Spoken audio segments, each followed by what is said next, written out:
À certaines périodes de la vie, nous nous sentons aussi mous qu'un chamallow. Les forces nous manquent. Nos jambes ne nous portent plus. Nous sommes perdus face à l'adversité, incapables de prendre la bonne décision ou de réagir.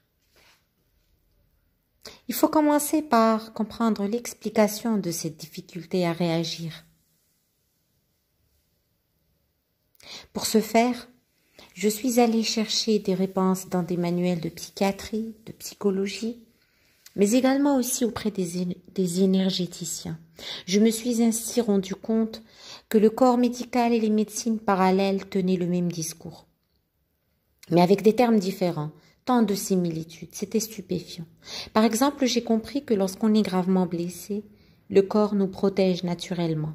Il produit des endorphines, des hormones qui réduisent notre souffrance et qui évitent ainsi l'arrêt du cœur face à trop de douleur.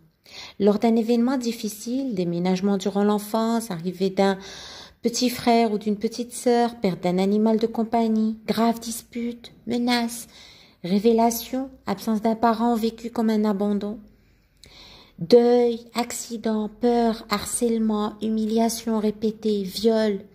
Notre corps réagit de la même manière. Il nous protège. Comment?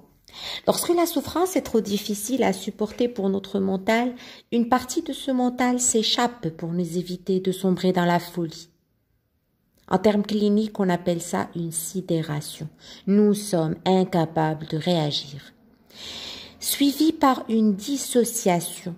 Nous avons l'impression de ne plus habiter notre corps et nous observons la situation comme si nous étions étrangers à nous-mêmes.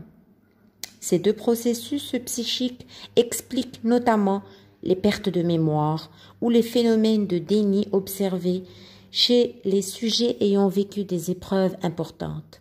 Pour résumer, les psychiatres parlent de fuite mentale, tandis que les énergéticiens évoquent une perte d'âme.